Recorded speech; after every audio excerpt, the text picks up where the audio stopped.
Today I'm going to make sauteed leafy greens, and you can use any kind of leafy green for this recipe. I chose Swiss chard.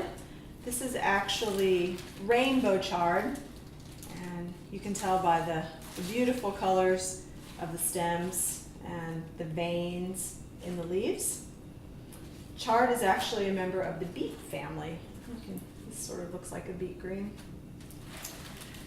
So you want one large bunch, and it'll be about 1 pound to 1.5 pounds before you trim it up. And first thing you want to do is chop off and discard these big thick stems. You don't want those, they'll be a bit too crunchy. We're going to roll the leaves themselves up, kind of like a big fat cigar, and chop them. So about 1 to 2 inch ribbons is really what you want to do. And then maybe just give it a good little cross cut so that the pieces aren't so big after they're cooked. And just go ahead and set those leaves aside. So why would you want to cook these leafy greens? Well, first of all, they taste absolutely delicious, but they're a powerhouse of nutrients. They're full of cancer-fighting antioxidants, vitamins, particularly A, C, E, and K, and a lot of minerals too that are often lacking if you happen to eat a vegetarian diet. Calcium, magnesium, potassium, iron.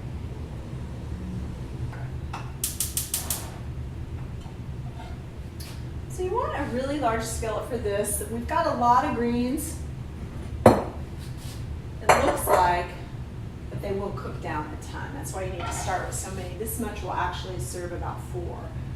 So heat a good sized skillet to about medium high, and then you want to add maybe a teaspoon or 2 of extra virgin olive oil, or just olive oil is okay with this. About 1 medium clove of garlic that I've chopped up, minced up. I'm just going to add this to the oil and let it cook just until it's fragrant. You don't want to brine your garlic. That'll burn it and it'll spoil your dish. So just when you can start to smell the garlic, that's when you want to add the leaves. So just add your chopped greens. These, by the way, came from the Gibbs Road Community Farm, which is an urban farm over in Kansas City, Kansas. So you've got your greens in. Sprinkle with about 1/2 teaspoon of salt.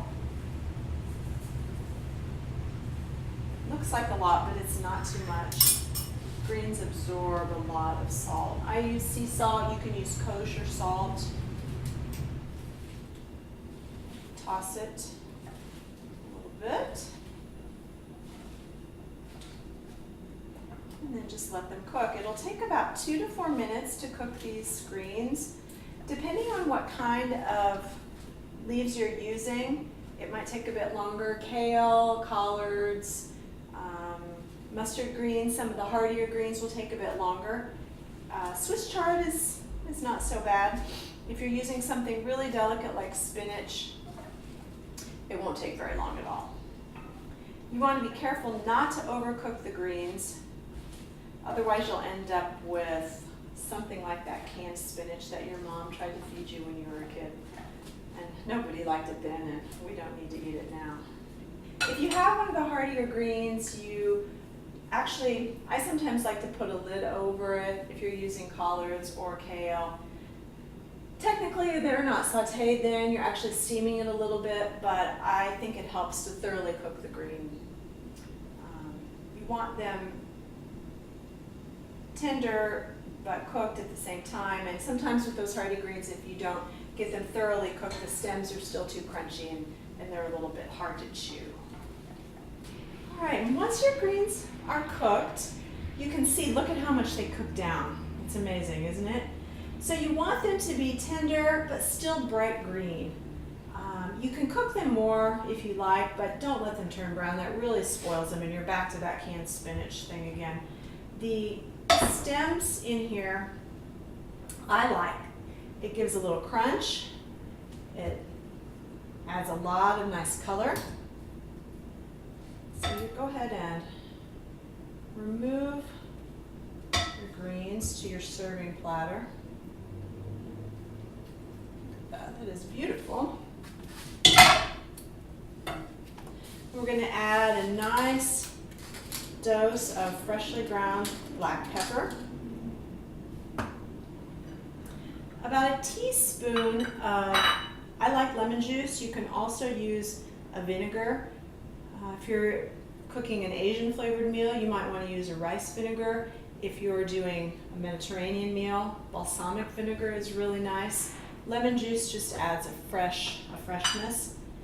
And about 1/8 to 1/4 of a teaspoon of crushed red chili peppers, greens and heat and garlic. They all go great together. And voila, it's beautiful. Yep. It's good stuff. I can feel the vitamins going in my body. So the best part, actually eating and serving your sauteed greens. You know, wine or a drink will depend on what you're serving them with. Usually you will want to pair your wine to go with your whole meal. But if you were going to just sit down to a plate of just these, which I would be more than happy to do, I would try maybe a nice Sauvignon Blanc. This is a Whitehall Lane from Napa Valley. I think it's going to go nicely with these greens. If you're a beer drinker, I think Boulevard Wheat, just from right down the way, will taste great. So let's see. Oh yeah, that's perfect. The bit of the crushed red chili peppers and the fragrance and the the floralness of the Sauvignon Blanc go perfect with each other. For menu suggestions, if you're a meat eater, I think this is perfect with a grilled steak and maybe some roasted potatoes. If you want something a bit lighter, I had this the other night with some of the wild Copper River salmon that's in the markets right now. It's very seasonal. And I actually had some steamed millet, which is a whole grain. You could do brown rice. And if you're a pure vegetarian or a vegan, I think these greens would be great with, again, a whole grain like millet or maybe quinoa, and a nice lemony lentil salad, maybe some fresh chopped tomatoes.